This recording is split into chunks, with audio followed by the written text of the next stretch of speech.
Bestelerime söz yazarken şarkının ruhuna uygun bir duyuş yakalamaya çalışıyorum. Bu duyuş önemli bana göre. Yani çok fazla şarkıya aykırı, ruhuna aykırı, sert, köşeli kelimeleri örneğin duygusal bir şarkıda kullanmanın doğru olmadığını düşünüyorum. Şimdi bu şarkının gidişatına göre oldukça duygusal, bir kaybın arkasından duyulan acıyı, özlemi anlatan bir beste olmasını bekliyorum şu anda. Dolayısıyla bunun içinde çok fazla böyle kulağı tırmalayıcı, köşeli kelimeler kullanmamaya çalışıyorum.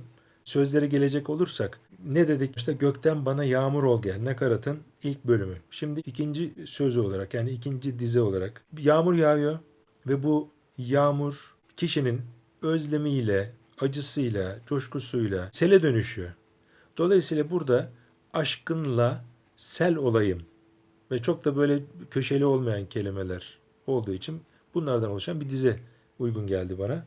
Yani gökten bana yağmur ol gel, aşkınla sel olayım.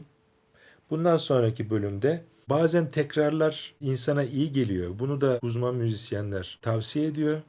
Zaman zaman dinleyiş açısından küçük tekrarların, hatta buna da isim vermişler, kontrollü tekrar diyorlar. Bunu başka konularda da işleyeceğiz gerçi ama yani şu anda yeniden yağmur ol gel konusunu vurgulama ihtiyacı hissettiğim için diğer bölümünde nakaratın yine yağmur ol gel konusunu burada kullanacağım.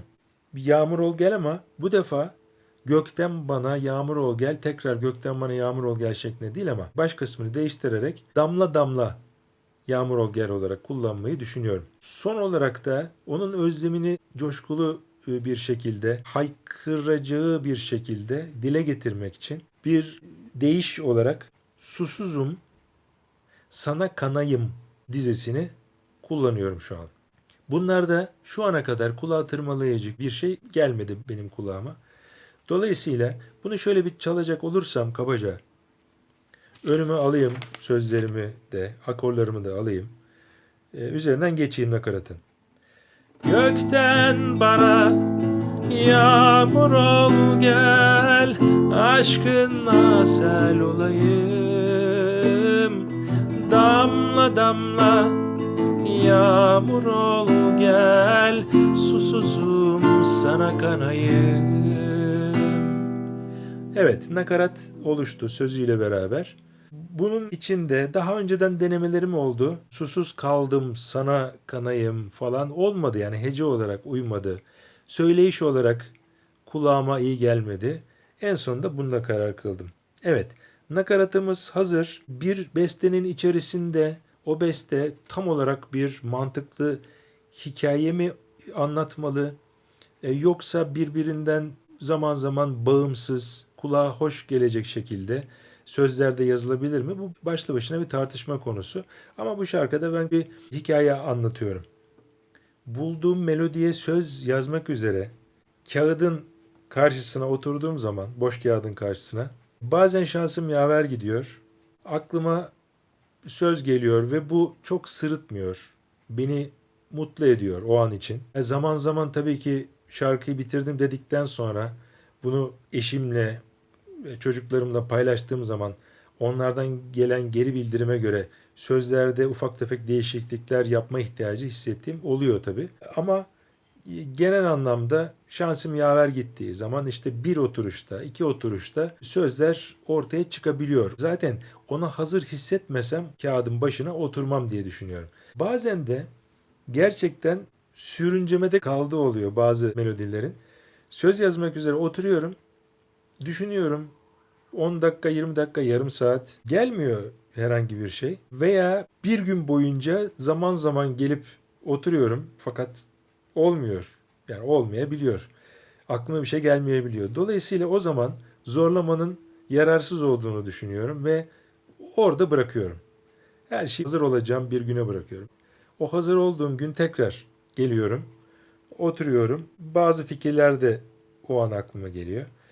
Dolayısıyla böyle böyle o söyledikleri gibi iskelet müzik olsun. O iskelete onun etlerini, organlarını yavaş yavaş takmaya, yapıştırmaya başlıyoruz bir vücudu ortaya çıkarabilmek için. Biliyorsunuz bestelerin bölümleri vardır.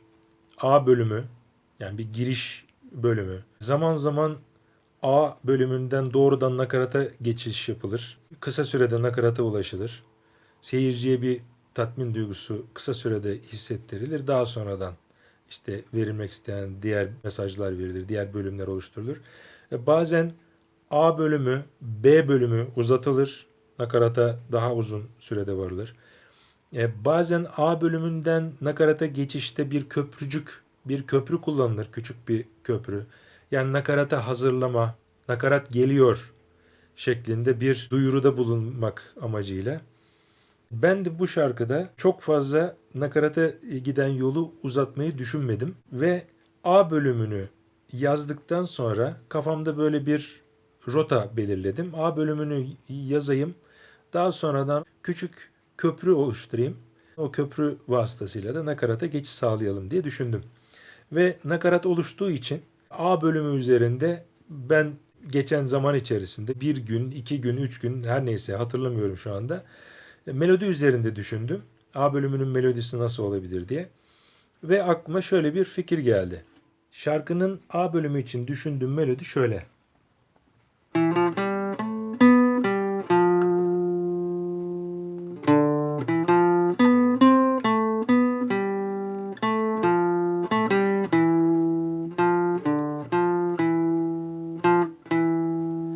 Bu en son çaldığım bu kısım şarkının can alıcı noktası diye düşündüğüm kısmı. O kısım içinde bir söz gelmişti aklıma. Gitme. Bunu kullanmayı düşünüyorum burada.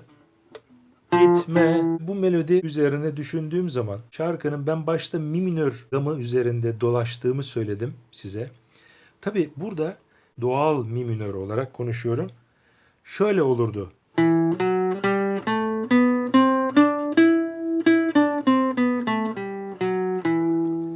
Ama ben şarkımda bir notayı farklı çaldım.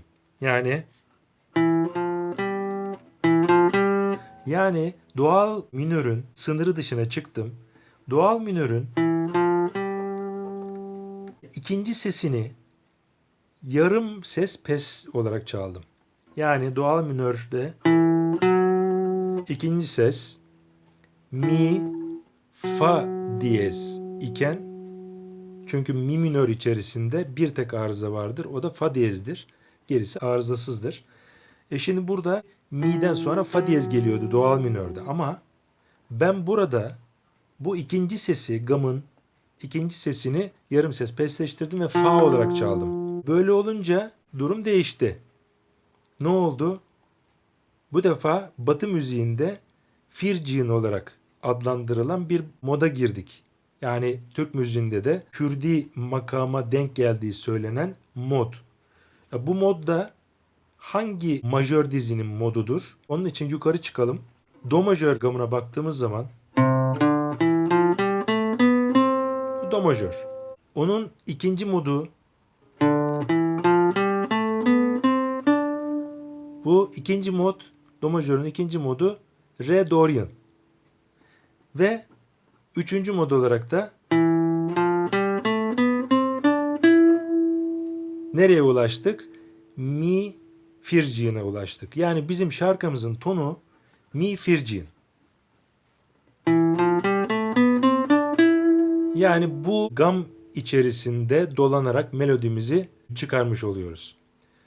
Akor olarak hangi akorları kullanacağız? Birazdan anlatacağım onu. Bu Mi Phrygian modunda biz bu şarkıyı oluştururken tabii ki kafamıza göre burası hava ak git şeklinde uçamayacağımıza göre havada pilotlar da uçarken mutlaka bir rota izliyorlar.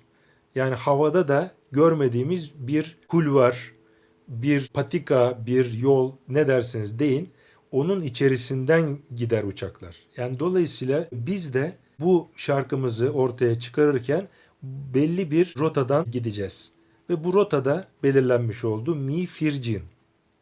Dolayısıyla bu gam içerisinde biz hangi akorları kullanabiliriz konusuna baktığımız zaman, çünkü bestemizde melodimizi akorlarla besleyeceğiz. Şimdi şöyle bir tablo ile karşılaşıyoruz.